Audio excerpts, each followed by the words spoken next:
A través del quadern de l'alumne pots començar a gestionar el seguiment i la valoració de l'alumne. Per començar a gestionar-ho, has d'accedir a Gestionar contactes. Durant tota la durada de les pràctiques hi ha d'haver 3 contactes amb l'empresa. El contacte inicial, que s'ha de gestionar indicant la data i el mètode de contacte. El contacte de seguiment, si no és un conveni de curta durada, el qual s'ha de valorar al qüestionari que hi apareix vinculat, el document de referència 14, i posteriorment gestionar indicant la data i el mètode de contacte.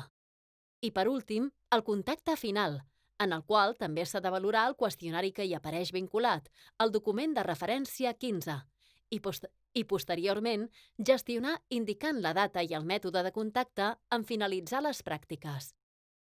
Nota: la valoració del contacte final no es pot gestionar fins que tots els informes periòdics estiguin completament gestionats. Opcionalment, pots afegir contactes extras i en el moment de crear-los pots escollir si aquests tindran un qüestionari de valoració o no, el document de referència 14 extra, i un cop generat, valorar-los. Amb cada nou contacte cal guardar el document de referència que el BIT genera. En cas de voler afegir comentaris, ho pots fer des de la pestanya Observacions. L'alumne ha de registrar cada dia l'activitat corresponent, indicant el temps que ha destinat a cada activitat del pla. A final de mes o al final del període de pràctiques, si les pràctiques finalitzen abans de que acabi el mes, l'alumne i el tutor de pràctiques també han d'omplir l'informe periòdic. El tutor d'empresa rebrà un e-mail avisant-li que ja pot gestionar l'informe periòdic quan l'alumne hagi fet la seva part. Si l'alumne no la fa, l'empresa ho té bloquejat.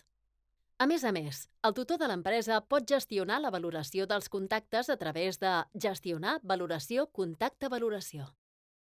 Un cop emplenat l'informe periòdic per part de l'alumne i del tutor de l'empresa, el tutor de pràctiques ha de validar-lo. Per fer-ho, ha d'accedir a l'informe periòdic a través de l'agenda del tutor. I un cop aquí, ha de revisar les dades que apareixen en pantalla i fer clic en el botó Signar l'informe. Una altra tasca és gestionar la valoració dels contactes, de seguiment o el de valoració final, o extra, si n'hi ha, a través de Gestionar valoració contacte valoració, després de que ho hagi fet el tutor de l'empresa. Nota: en el cas de convenis de curta durada, CCD, no hi ha contacte de seguiment. Per fer-la, ha d'anar a les diferents pestanyes de resultats d'aprenentatge i d'observacions. Allà veu la valoració que ha fet el tutor de l'empresa.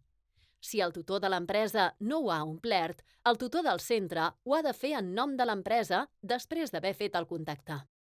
Aquesta valoració es pot anar fent durant el període que l'alumne està en l'empresa i a cada un dels 3 contactes obligatoris de seguiment. També ha d'emplenar tots els camps amb la seva valoració i a continuació fer la valoració i subvaloració del centre i introduir la data. Un cop emplenades totes les dades, ha de fer clic en el botó Signar.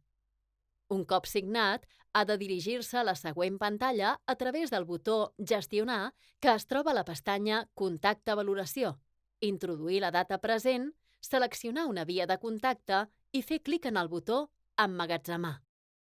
El següent pas és indicar si l'empresa és o no apta per acollir alumnes en pràctiques. Per fer-ho, ha de dirigir-se a la secció d'idoneïtat, fer clic en Gestionar, emplenar els camps corresponents segons el perfil i fer clic en el botó Emmagatzemar. A continuació, s'ha de fer la valoració del centre sobre el quadern de l'alumne. Per fer-la, ha d'anar al quadern i a la pestanya Qualificació global de la formació pràctica en centres de treball i fer clic en el botó Gestionar. Ha de qualificar tots els ítems que apareixen en pantalla i fer clic en el botó Signar. Finalment, el tutor de l'alumne pot fer la valoració final. Per fer-ho, ha de seleccionar si és apte o no apte, indicar la data i fer clic en el botó Qualificar.